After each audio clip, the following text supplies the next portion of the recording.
Muitas vezes o mercado apresenta uma escassez de liquidez e aí você vê mercados apertados criando determinadas consequências de falta de crédito, muitos problemas.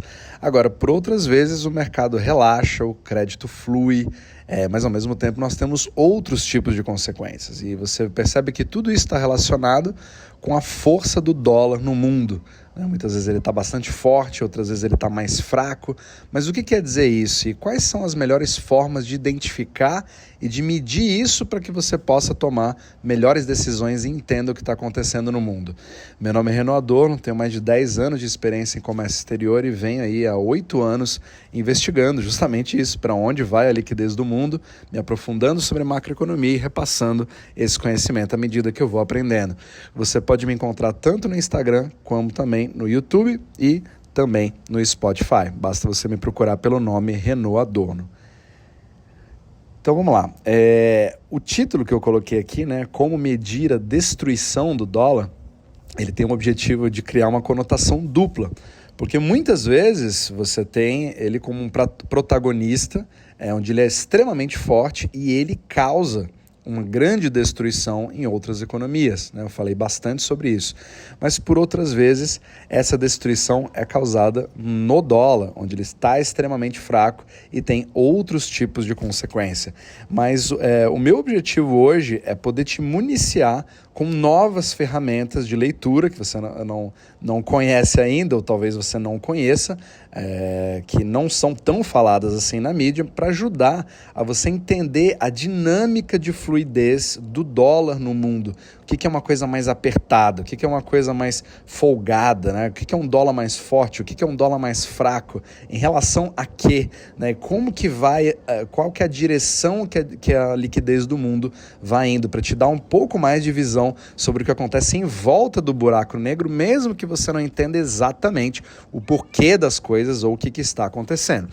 E a primeira coisa é um índice bastante importante para quem estuda dólar, liquidez mundial e macroeconomia, que é o Dollar Index. E a gente sempre chama isso de DXY. Eu até falei sobre isso em capítulos anteriores, mas eu nunca cheguei a entrar em detalhes para poder explicar o que é isso de fato, Então, DXY é o que a gente fala em inglês de DXY, certo? Então, quando você procura o índice DXY, ele é o Dollar Index. O que é isso? Na verdade, foi um índice que foi criado ali após Bretton Woods, quando o dólar virou a moeda global, de reserva global, e ela é, na verdade, um índice de medida do valor relativo do dólar em relação a uma cesta de moedas relevantes no mercado de câmbio, que é o Forex.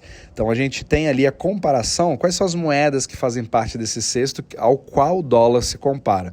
Então a principal delas é o euro, depois você tem o franco suíço, você também tem o iene japonês, você tem o dólar canadense, você tem a libra esterlina, que é o pound, do Reino Unido, e você tem o krona sueco.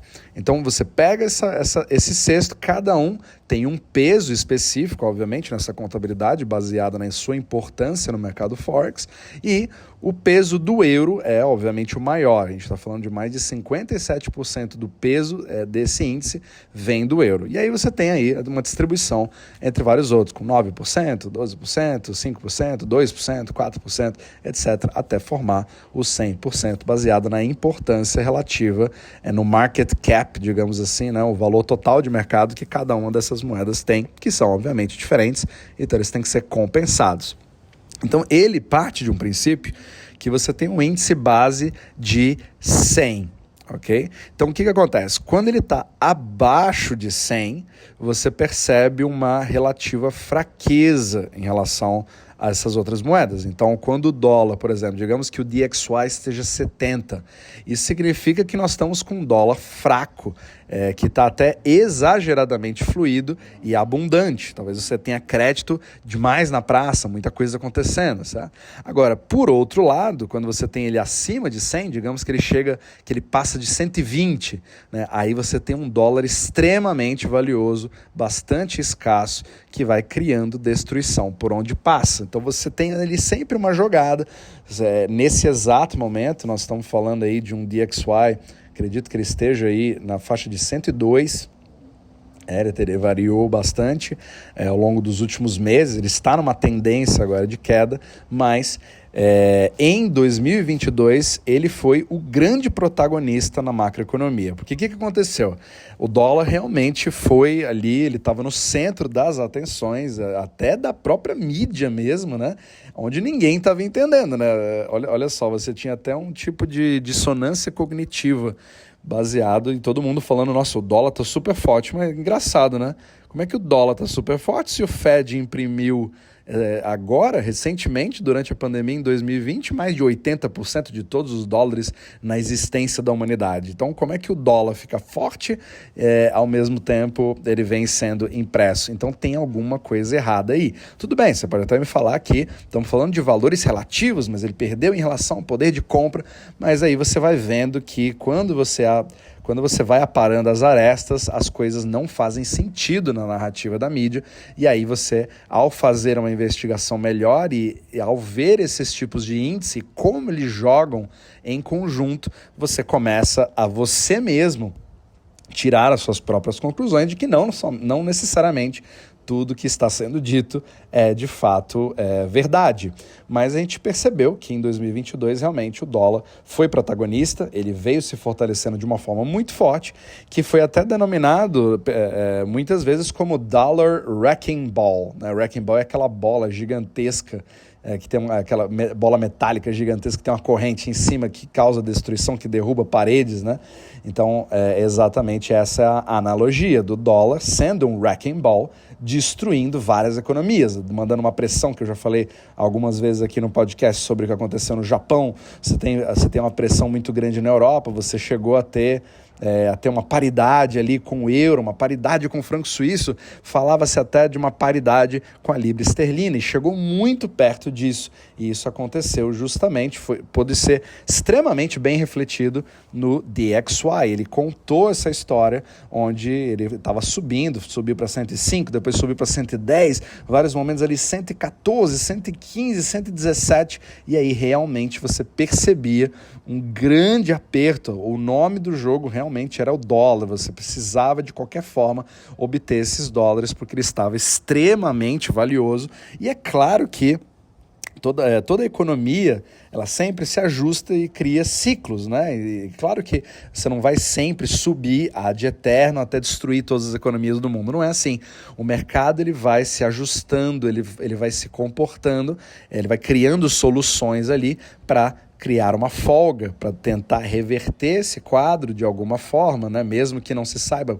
Mas como nós temos muitos atores, e principalmente dentro de um buraco negro, você não consegue saber exatamente o que está acontecendo. Mas o meu objetivo aqui é poder te passar alguns dos insights de como você pode usar o DXY, que por si só já é um índice bastante interessante, mas quando ele está jogando com outros tipos de índice ao mesmo tempo, eu quero te dar essa ferramenta para que você mesmo possa ir identificando tendências de fluidez, de liquidez no mundo, e você mesmo possa começar a tirar suas próprias conclusões, fazer suas próprias análises macroeconômicas. Então eu só vou te dar um exemplo aqui para você entender um pouco de como que esse jogo... Eu tô sempre tentando simplificar, tá, gente? Porque existe 1 milhão de índices que você pode ver, você não vai se tornar um macroeconomista aqui, nem eu quero me declarar como tal, mas só para te dar um exemplo de como eles podem jogar juntos. Então aqui, o que aconteceu em 2022? Eu percebi ali, obviamente, que o dólar estava ficando forte, então é claro que isso refletiu no DXY.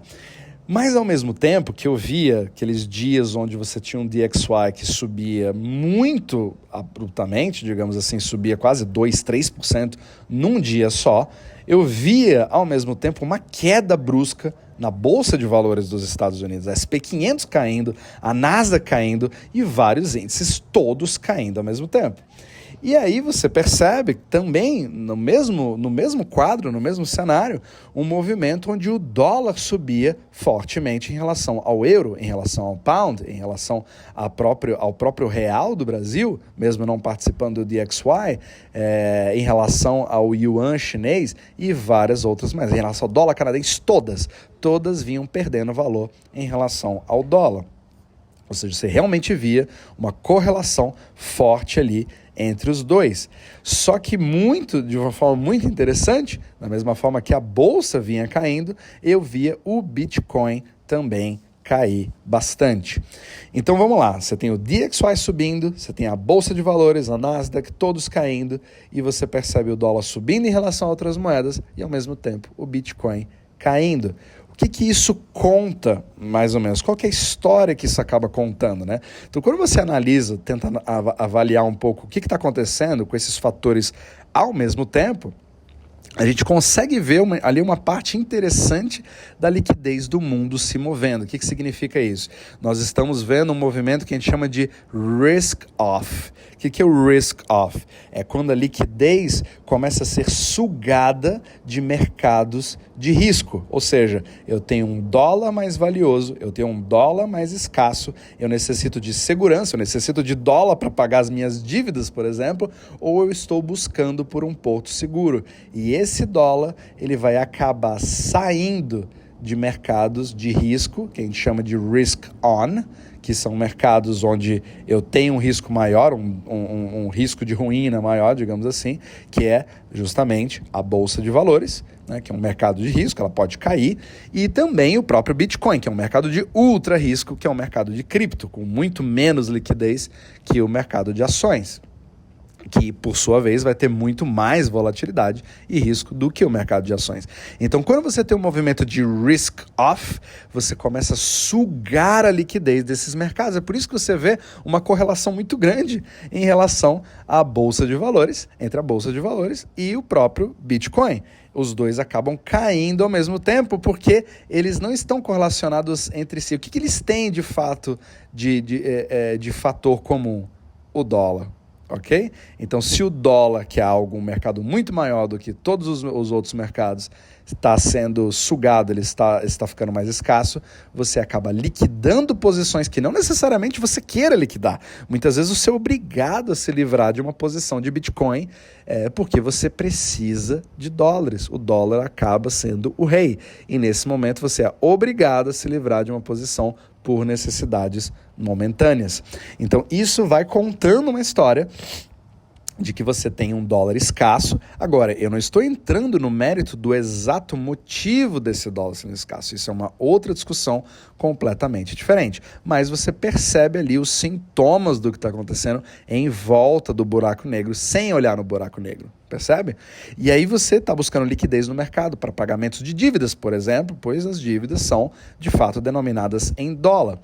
Agora, às vezes você está com um problema ali, né, de obtenção de crédito, etc., e você vai recorrer a esses mercados de risk-off, porque você precisa dos dólares de qualquer jeito, da forma mais barata possível. Lembra? O objetivo do sistema bancário para garantir a sua sobrevivência é como eu consigo obter dólares abundantes pelo menor custo possível numa situação de escassez para ajuste. Perfeito? Então, muitas vezes as pessoas falam, né, sobre os mercados. Nossa, a Bolsa de Valores é totalmente manipulada, porque, imagina, você está vendo toda a Bolsa cair ao mesmo tempo. Não interessa se a ação é da Microsoft, se ela é da Apple, se ela é do Facebook, se ela é do Google, todas vão caindo, se ela é do Tesla, né? Se todas vão caindo ao mesmo tempo. Meu Deus do céu, existe um manipulador do mercado. Na verdade, não interessa mais o valor que essas empresas têm, os fundamentos das empresas.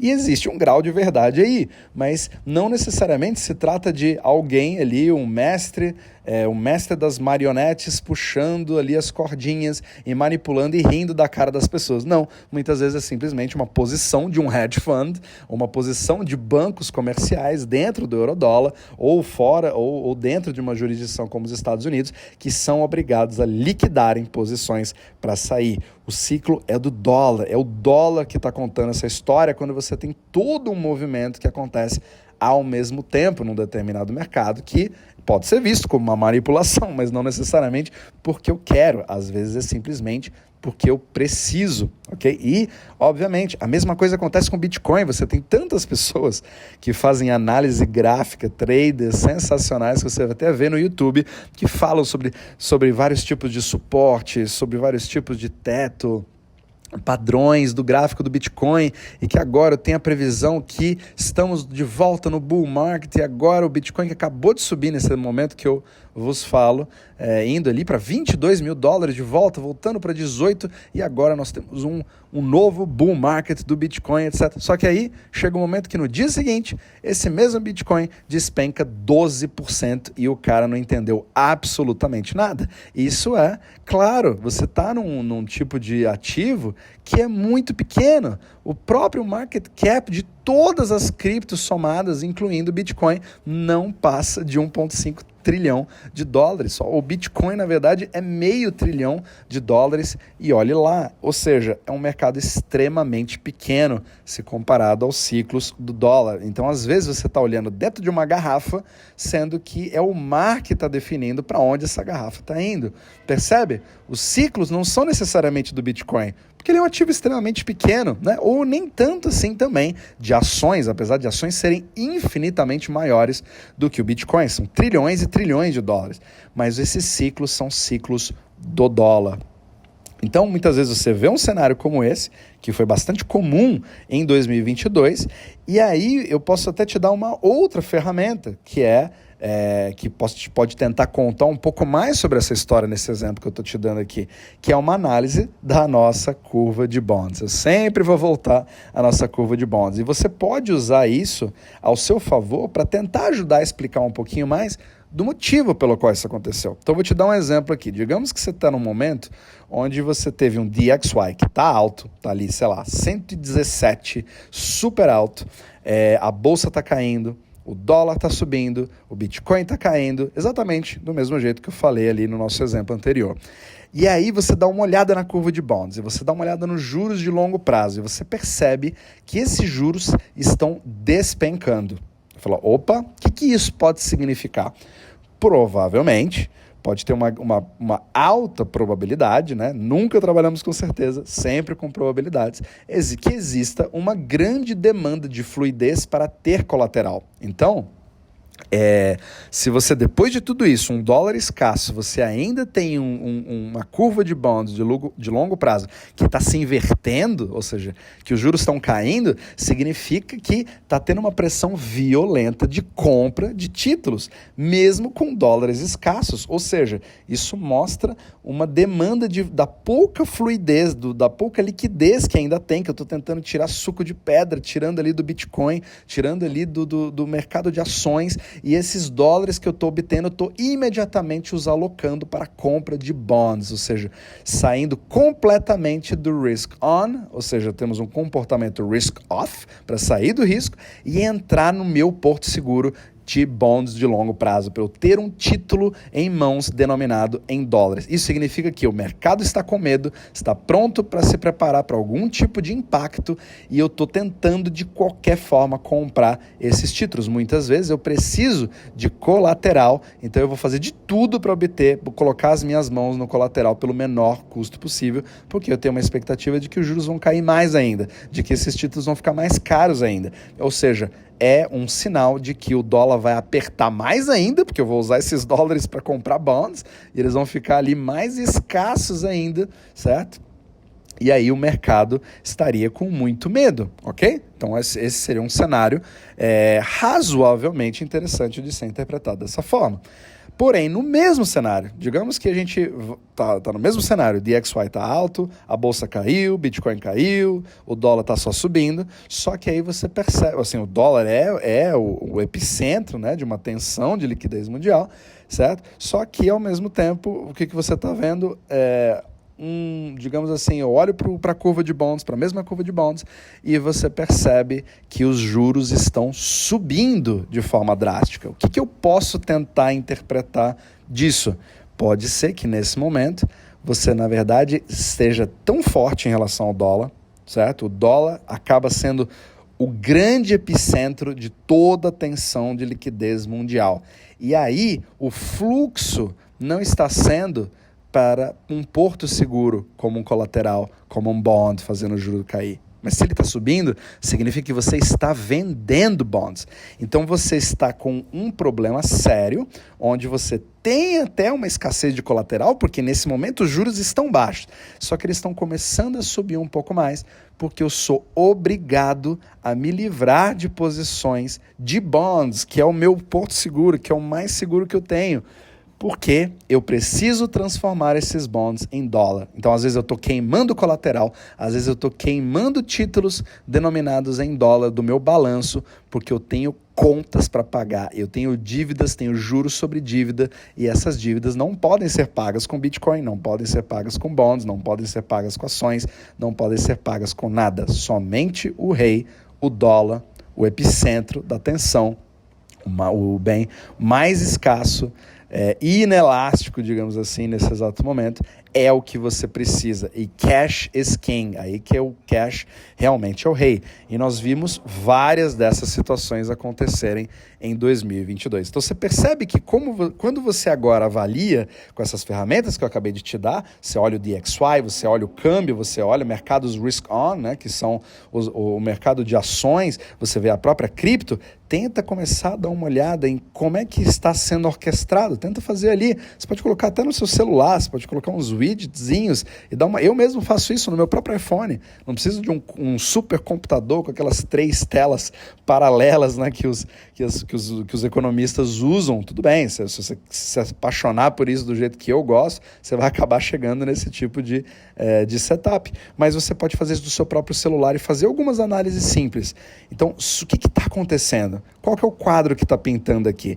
É claro que é impossível você fazer um quadro certo, eu sei exatamente o motivo, o que está acontecendo e tal, porque é justamente aí que está o buraco negro, né? Mas ao avaliar os sintomas do que acontece ao redor desse buraco negro, pelo menos você consegue enxergar a direção do fluxo da liquidez, como se fosse uma correnteza de um rio que tem várias capilaridades, e aí você percebe que alguns desses rios vão para um lado, outros voltam, de repente a fonte ele está voltando para a fonte, ele está subindo a ladeira, e você não está entendendo exatamente por quê, mas você começa a enxergar, a água está indo para lá. E aí você vai entendendo pelo menos as consequências de alguma coisa que você pode acabar se protegendo. Falou, meu Deus, isso está acontecendo.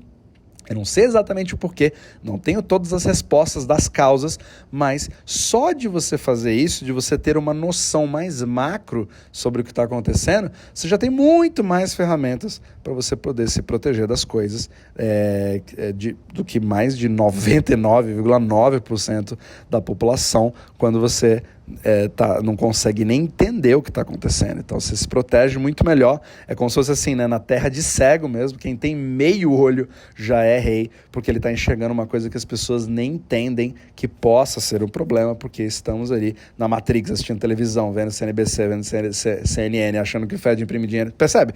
Toda essa cortina de fumaça acaba atrapalhando no seu julgamento para que você possa proteger o seu capital. Então eu espero que você possa agora, a partir de agora eu possa falar de forma mais aberta sobre o DXY, sobre o Risk On, Risk Off, sobre o movimento de fluidez, para que você vá entendendo cada vez mais como a gente vai descrevendo toda a tubulação da liquidez do mundo e como que isso se comporta, para que, obviamente, você sempre possa tomar a melhor decisão para você, para suas finanças e também para sua família.